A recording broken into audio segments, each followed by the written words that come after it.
வணக்கம் நண்பர்களே, நீங்கள் பார்த்து கொண்டு இருப்பது உங்கள் கௌசிக் ரிவ்யூ. சரி வாங்க வீடியோக்குள்ள போய் என்ன நடக்க போகுது அப்படின்ற இன்ட்ரெஸ்டிங்கான விஷயத்தை தான் நீங்கள் அந்த வீடியோவில் பார்த்து தெரிஞ்சுக்க போகிறீங்க. அதுக்கு முன்னாடி உங்களுக்கு இன்னொரு இன்ட்ரெஸ்டிங்கான விஷயத்தை பற்றி தாங்க இதில் நம்ம கலந்துரையாடலாம் பண்ண போகிறோம். அப்படி என்னடா விஷயம் அப்படின்னு சொல்லிட்டு பார்த்தீங்கன்னா, அது வேறு எதுவும் இல்லைங்க. நம்ம மல்லி இருக்காங்களா, அவங்க என்ன பண்ணாங்க அப்படின்னு சொல்லிட்டு பார்த்தீங்கன்னா, கதிரேசன்கிட்ட போய் பேசலாம் அப்படின்னு சொல்லிட்டு ஒரு திங்கிங் இருக்குது. அப்படி இருந்த சமயத்தில் தான் அவங்க மயங்கி விழுந்து இப்போ ஹாஸ்பிட்டலில் சீரியஸான ஒரு கண்டிஷனில் இருக்காங்க. அதே சமயத்தில் விஜய் மல்லியை விட்டுட்டு அங்கேருந்து கிளம்பிடுறாரு. ஆனால் அது ரொம்பவே ஒரு பக்கம் கவலைக்கிடமாக தான் இருக்குது. அதே சமயத்தில் நம்ம நாகு இருக்காங்களா, அவங்க வந்து டாக்டர் கிட்ட போய் பேசினிருக்காங்க. அந்த சமயத்தில் டாக்டர் கிட்ட பேசினிருக்கும்போது நம்ம மல்லி வந்துறாங்க. மல்லி, உங்ககிட்ட அந்த விஷயத்தை சொல்லக்கூடாதுன்னு நினச்சிட்டு தான் நீங்களே சரி வந்துட்டீங்க, வேறு வழி இல்லை. இதுக்கு மேலே உங்களுக்கு வந்து இப்போ குழந்தை நின்று இருக்கு. ஆனால் இதுக்கு மேலே குழந்தை நிற்கிறதுக்கு வாய்ப்பு இல்லை. நீங்கள் அதிர்ச்சிப்பட்டு கீழே விழுந்து அதிர்ச்சியத்தில் உங்களுக்கு குழந்தை பாக்கியமே இருந்துச்சு. இதுக்கு மேலே நீங்கள் வாழ்க்கை முழுவதுமே குழந்தை பெற்றுக்கிற இதை இழந்துட்டீங்க அப்படின்னு சொல்லிட்டு சொல்கிறாங்க. என்ன சொல்கிறீங்க அப்படின்னு சொல்லிட்டு ஒரு பக்கம் அதிர்ச்சி, ஒரு பக்கம் ஷாக்கு. என்னடா இப்படி ஒரு வார்த்தையை சொல்லிட்டாங்களே, என்ன பண்ண போகிறோம், ஏது பண்ண போகிறோம், இனிமேல் நம்ம வாழ்க்கையில் குழந்தைன்றதே இல்லையா அப்படின்னு சொல்லிட்டு ஷாக் ஆயிடுறாங்க ஒரு பக்கம். ஆனால் மல்லி அதை பெருசாக எடுத்துக்கல. எனக்கு தான் வெண்பா இருக்காளே அப்படின்னு சொல்லிட்டு. ஆனால் நாவுக்கு கண்ணிலேருந்து தண்ணி வருது ஒரு பக்கம். என்ன இருந்தாலும் விஜய் பேசின பேச்சு எல்லாமே ஒரு பக்கம் ரொம்பவே ஒரு பக்கம் கஷ்டமாக இருக்குது.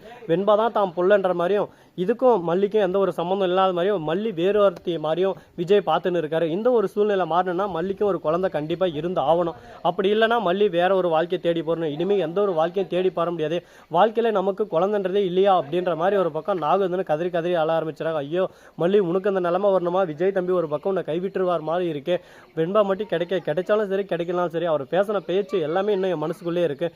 உன்னை விட்டு விலகரத்தில் பேசுகிற மாதிரியே பேசுகிறாரு. எனக்கு ரொம்ப கஷ்டமாக இருக்குது. மனசு எல்லாமே ஒரு பக்கம் நொந்து போய் நூடுல்ஸ் சட்டை இருக்குது அப்படின்னு சொல்லிட்டு ஃபீல் பண்ணிட்டு இருக்காங்க. நீங்கள் எதுக்கு ஃபீல் பண்ணுறீங்க? நடக்கிறது தானே நடக்கும். வாழ்க்கைனா அந்த மாதிரி நிறைய கஷ்டங்களால் தாங்கி வந்தாச்சு. நான் இதுக்கு முன்னாடி எவ்வளவோ கஷ்டத்தெல்லாம் தாங்கியிருக்கேன். இது எனக்கு பெரிய கஷ்டம் இல்லை. என் வெண்பா மட்டும் போதும், எனக்கு எந்த ஒரு குழந்தையும் வேணாம் அப்படின்னு சொல்லிட்டு சொல்கிறாங்க. இதை கேட்டதும் ஷாக் ஆகிடுறாங்க ஒரு பக்கம். ஷாக் ஆகிறதுல மட்டும் இல்லாமல் எனக்கு வெண்பா வேணான்றதே வேறு விஷயமா இருந்தாலும் அதே சமயத்தில் இன்னும் நிறைய ட்விஸ்டெல்லாம் நம்ம வைக்கணுங்க. அப்படி என்னெல்லாம் வைக்க போகிறோம் அப்படின்னு சொல்லிட்டு பார்த்தீங்கன்னா, நம்ம மல்லி இருக்காங்களா, அவங்க வந்து நேராக வெண்பா எங்கே இருக்கான்னு சொல்லிட்டு தேடல் வேட்டையில் இறங்கிறாங்க. டாக்டருக்கு ஒரு நினச்சி ஒரு பக்கம் நாவுக்கு தூக்கம் வரல, எதுவும் வரல. விஜய் தம்பி வராரு. விஜய் தம்பி இப்போ சந்தோஷமா, நீங்கள் மகிழ்ச்சியாக இருக்கீங்களா? மல்லியை நீங்கள் பேசின பேச்சு எல்லாமே ஒரு பக்கம். அது மட்டும் இல்லாமல் கதிரேசன் அந்த ராஜேஸ்வரி பிடிச்சி நூக்கி தள்ளது எல்லாமே சேர்ந்து இப்போ மல்லியோட வயிற்றில் உங்களோட குழந்தை உருவாகிச்சு. அந்த குழந்தைய இப்போ இல்லாமல் போயிடுச்சு. இதுக்கு மேலே மல்லியால் வாழ்நாள் முழுதும் குழந்தை பெற்றுக்கிற பாக்கியத்தை இழந்துட்டா அப்படின்னு சொல்லிட்டு சொல்கிறாங்க. இதை கேட்டதும் கண்ணில் ரத்த கண்ணீராக வருது ஒரு பக்கம். என்ன சொல்கிறீங்க அப்படின்னு சொல்லிட்டு விஜய் ஷாக் ஆகுவாருன்னு பார்த்தா, ஓ அப்படியா, சரி ஓகே, என் பொண்ணே காணுன்னு சொல்லிட்டு நான் தேடின்னு இருக்கேன், அவள் வயிற்றுல குழந்தை நின்றா என்ன நிற்கல, எனக்கு அதெல்லாம் முக்கியம் இல்லை அப்படின்ற மாதிரி ஒரு பக்கம் ஏதோ வேற குழந்தை பேசணும் சிவுக்குன்னு பேசுகிறாரு. இதை வந்து நம்ம மல்லி தூரமாக வந்து கேட்டுறாங்க.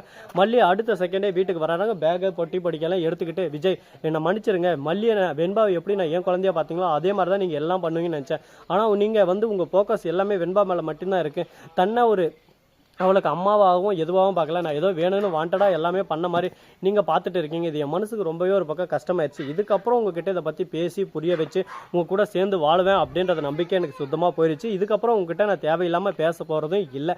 இதுக்கப்புறம் என் வாழ்க்கையை பார்த்துக்கிட்டு என் வாழ்க்கை எந்த பாதையில் போகணுமோ அதை அமைச்சிக்கிட்டு நான் என் பாட்டுக்கு நான் சந்தோஷமாக இருக்க போகிறேன். உங்களை இவ்வளோ நாள் தொந்தரவு பண்ணதுக்கும் உங்கள் கூட சேர்ந்து வாழ்கிறதுக்கும் என்ன மன்னிச்சிருங்க அப்படின்னு சொல்லிட்டு வெண்பாவை தேடி கொடுத்துட்டு வெண்பா கிட்ட சொல்லிட்டு தான் போவேன். வெண்பாவை காணாமல் தொலைச்சிட்டு நட்டு நீதி விதியில் உங்களை விட்டு போக மாட்டேன். என்ன நீங்கள் எந்த ஒரு தருணத்துலையும் உங்களுக்கு தேவையில்லைன்றமோ தூக்கி போடுற மாதிரி உங்களை தூக்கி போட்டாலாம் போக மாட்டேன். உங்களுக்கான ஒரு வாழ்க்கை, உங்களுக்கான ஒரு குழந்தை, உங்கள் குழந்தைய நான் உங்ககிட்ட ஒப்படைச்சிட்டு தான் போக போகிறேன் அப்படின்னு சொல்லிட்டு வெண்பாவை தேடுற வேட்டையில் ஆரம்பிக்கிறாங்க. ஆனால் நாவுக்கு மனசே ஒரு பக்கம் ஏற்றுக்கலைங்க. ரொம்பவே ஒரு பக்கம் துக்கத்தில் இருக்காங்க. என்னடா இந்த மாதிரி ஒரு பக்கம் நடந்துருச்சு, விஜய் தம்பி இந்த மாதிரி சொல்லிட்டாரு, மல்லிக்கு இப்போ யாருமே இல்லை, என் வாழ்க்கையும் ஒரு பக்கம் கேள்விக்குரிய இங்கே வந்து உட்காந்து இருக்கேன், விஜய் தம்பி மல்லியோட வாழ்க்கை இந்த மாதிரி இருக்கே அப்படின்னு சொல்லிட்டு ஃபீல் பண்ணி மனசு உருகி கதறி கதறி அழுந்துட்டு இருக்காங்க. இதெல்லாம் எங்கே போய் முடிய போகுது, எதில் போய் முடிய போகுதுன்னு சொல்லிட்டு தெரியலைங்க. வாழ்வே மாயம் அப்படின்ற மாதிரி ஒரு பக்கம் சோதனையிலும் வேதனையிலும் தான் போயின்னு இருக்கு.